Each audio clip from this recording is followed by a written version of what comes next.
నేను ఇక్కడ మా ప్రైవేట్ ఫెలోషిప్ దగ్గర వెళ్ళినప్పుడు నా వెహికల్ పార్క్ చేస్తున్నాను. ఎనకాల ఒక వ్యక్తి ఆటో అతనొచ్చి నిలబడాడనమాట. నాకు అడ్డంగా ఉందనమాట తీయడానికి. అయితే ఆయన పరిస్థితి చూస్తా ఉంటే ఏమో టైర్డ్‌గా ఉన్నట్లు కనిపించింది. సరే నేను సర్దుకొని తీసుకొని వెళ్దామని సర్దుకొని నా వెహికల్ తీశాను. ఆయన ఉన్నట్లు ఆయన మాట్లాడాడు. యాహ్! నాకు కొంచెం టైర్డ్‌గా ఉంది. అందుకే నేను మూవ్ చేయలేకపోయానంటే, ఆ విషయాన్ని ఆహ్, బట్టి అట్లా ఆయనతో మాట్లాడుతూ ఆయనకి సువార్త చెప్పడానికి ఇదొక అవకాశం అనుకోని ఆయనతో మాట్లాడుతున్నప్పుడు దేవునికి స్తోత్రం. నిజంగా నేను ఒక నిమిషం, 2 నిమిషాలు ఇట్లా మాట్లాడి వెళ్ళిపోతాను అనుకున్నాను గానీ, ఆయన మంచిగా రెస్పాండ్ చేస్తా ఉంటే, వింటా ఉంటే చాలా వరకు దేవుని సువార్త ఆయనకు పంచుకోవడానికి దేవుడు కృప చూపించినాడు. ఆయన పేరు సాదిక్ అని. ఆయన లాస్ట్‌కి ప్రేయర్ ఫెలోషిప్ ఇక్కడ ప్రేయర్ జరుగుతున్నప్పుడు, ఈ సండే నేను తప్పకుండా వస్తానని గూడా ఒక మాట అన్నాడు ఆసక్తిగా. దయచేసి ఆయన రక్షణ కొరకు ప్రార్థన చేయాలని కోరుతున్నానండి. అంటే ఇక్కడున్న ఒక పరిస్థితులను బట్టి 1-1 గాస్పెల్ సువార్త ప్రకటించడం అనేది ఒక ఆహ్, ఇబ్బందికరంగా అంటే ఇక్కడ కర్ణాటకలో యాంటీ కన్వర్షన్ బిల్ ఒక బీజేపీ గవర్నమెంట్ ఉన్నప్పుడు జారీ చేశారనమాట. అది ఇంకా రద్దు చేయలేదు. ఇప్పుడు కాంగ్రెస్ గవర్నమెంట్ రద్దు చేయాలని చూస్తున్నారు. ఆ విషయం బట్టి కూడా ప్రార్థన చేయండి. రద్దు చేయాలది. ఎందుకంటే ఆ బిల్లు ఏముందో దాని ప్రకారంగా కరపత్రికలు పంచలేము. 1-1 గాస్పెల్ గూడా ధైర్యంగా చెప్పలేమనమాట. అంటే అటువంటి పరిస్థితి. ఎవరైనా మన మీద కేస్ గూడా పెట్టొచ్చు. ఆహ్, అయితే దేవుని కృపను బట్టి ఈ సువార్త బడడం అనేది దేవుని కార్యం ఆయన ఆయన నడిపిస్తాడు. ఆ ధైర్యం కూడా దేవుడు మనకు దయచేయాలని ప్రార్థన చేయండి. ముఖ్యంగా చాలా వరకు దేవుడు మనకు పిలిచింది తన సేవ కొరకు. అయితే రోజును బట్టి చూస్తా ఉంటే ఒక్క రోజుకి ఒక్కరికి ఇద్దరికైనా చెప్పాలని అనుకుంటాం గానీ, కొన్నిసార్లు చెప్పలేని పరిస్థితిలో మనసెంతో బాధగా ఉంటుంది. అది చెప్పలేకపోతున్నాం కదా అని. అయితే ఒక్కరికి నిన్న చెప్పినప్పుడు హృదయంలో ఎంతో సంతోషమయిందనమాట. ఈరోజు సువార్త చెప్పాను కదా! బాగానే చెప్పాను. ఆయన గూడా బాగానే విన్నాడు కదా! రెస్పాండ్ బాగా చేశాడు కదా! అని సంతోషమయింది.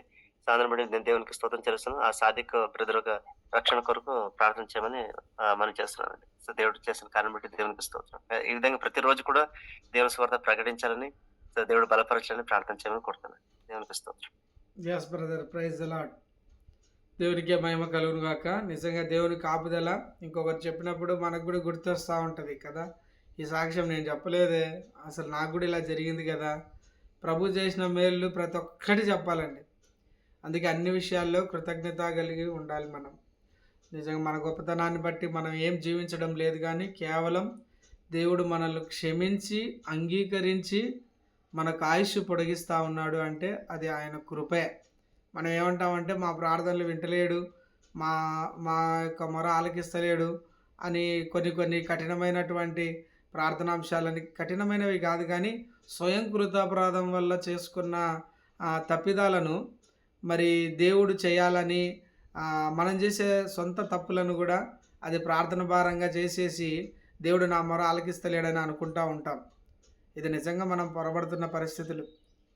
కానీ దేవుడు ఖచ్చితంగా ప్రతి విషయంలో ఆయన మనల్ని క్షమిస్తూ ఉన్నాడు, మనతో మాట్లాడుతూ ఉన్నాడు, మనల్ని అంగీకరిస్తూ ఉన్నాడు అనడానికి ఒక రుజువు ఏంటంటే, he was extending 1 more day. ఇంకొక రోజు నీ జీవితంలో అనుమతించాడంటే నిన్నటి దినానికి నిన్ను క్షమించినాడనే.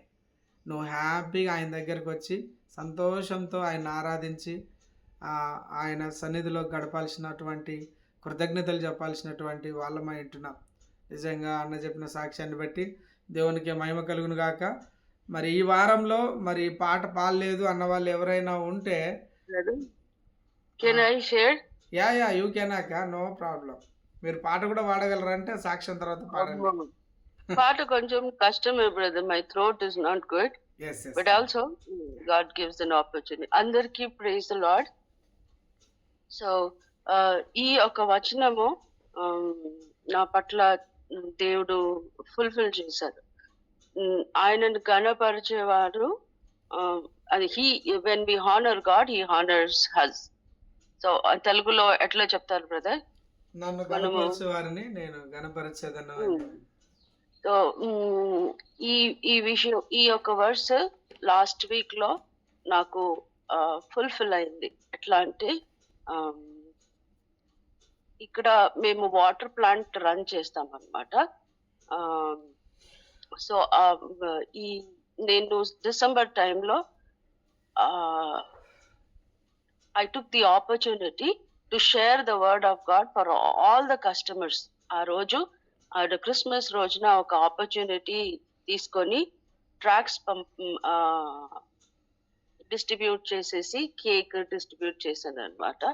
అది ఆ ట్రాక్ కూడా ప్రింట్ చేయించాం. యుగేంద్ర బ్రదర్ దానికి హెల్ప్ చేశారు. ఒక 100 కస్టమర్స్ కి ప్లస్ సువార్త పత్రిక దాంతో పాటు ఇచ్చామన్నమాట ఎల్ షడాయ్ నుంచి. సో అది నాకు తెలీదు దేవుడు ఇంతగా మాకు బ్లెస్ చేస్తారని. అడిషనల్ గా ఇంకొక ట్యాంక్ కొన్నాము. మేము అసలు అనుకోలేదు. మేము స్టార్ట్ చేసింది చాలా నెగటివ్ థాట్ లో మేము స్టార్ట్ చేసాం.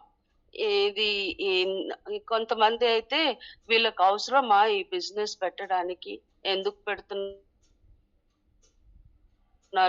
వాళ్ళ పిల్లలు ఉన్నారు కదా బయట దేశంలో, మరి ఈ సిస్టర్ బాగానే పనిచేస్తున్నారు. But what is God's plan, దేవుని యొక్క ప్రణాళిక ఏందో అది ఆయనకి తెలుసు. మేము ఏ దీంట్లో స్టార్ట్ చేసామో దేవుడు ఇచ్చిన ఒక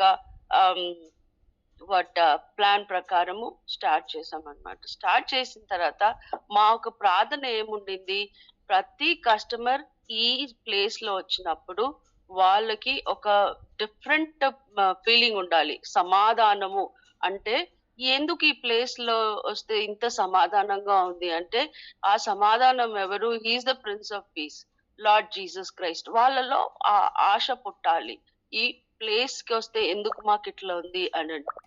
సో ఆ దీంట్లో మేము స్టార్ట్ చేస్తే చాలా మంది, ఇంకా బయట కూడా నేను గేట్ దగ్గర వర్స్ పెట్టాను అనమాట. మేము స్టార్టింగ్ లో ఒక డిఫరెంట్ గేట్, ఇప్పుడు చూస్తే చాలా డిఫరెంట్ గా మాకు దేవుడు అనుగ్రహించినారు. మేము చాలా లాట్ ఆఫ్ రెనోవేషన్ చేసి, కానీ సెకండ్ ఇంకొక ట్యాంక్ అడిషనల్ గా మేము కొంటామని మేము అనుకోలేదు. ఆల్ ఆఫ్ ద సడన్ మేము ఇంకొక ట్యాంక్ కొన్నాము అనమాట. But why I'm telling this is when we honour God, God honours us. నేను సంపాదించాలి అనేది కాదు, బిజినెస్ యాజ్ అ మిషన్ మేము ట్రైనింగ్ పొందుకున్నప్పుడు అది దేవుడు ఇక్కడ మాకు హెల్ప్ చేశారు.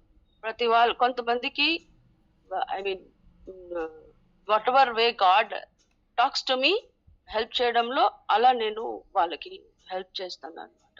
కానీ దేవుడు ఈ స్థలాన్ని ఆయన కోసము, ఆయన ఒక పరిచర్య కోసము ఎట్లా వాడబడాలో ఆయన మాకు గైడ్ చేస్తున్నారు. అలా ఆపర్చునిటీ వచ్చినప్పుడు అంతా కస్టమర్స్ కూడా నేను దేవుని యొక్క వాక్యం పంచుకొని అడిషనల్ గా దేవుడు ఇంతగా బ్లెస్ చేసి ఈ మా ఇంటి ఎదురుగుండా కొంచెం దూరంలో ఇంకొక అతను కూడా ప్లాంట్ పెట్టారు. కానీ ఎందుకో తెలీదు, ఈ సొసైటీ వాళ్ళు ఆయనకి అలౌ చేయలేదు. ఆ ప్లాంట్ ని తీసేయమన్నారు అనమాట. తీసేస్తే ఇక్కడ that was very beneficial, but that is God's plan. నాకేమో ఎవరిని నష్టపోకూడదు, బట్ దేవుని యొక్క ప్రణాళిక ఎలా ఉందో అలా లీడ్ చేసేసి today God has blessed this place.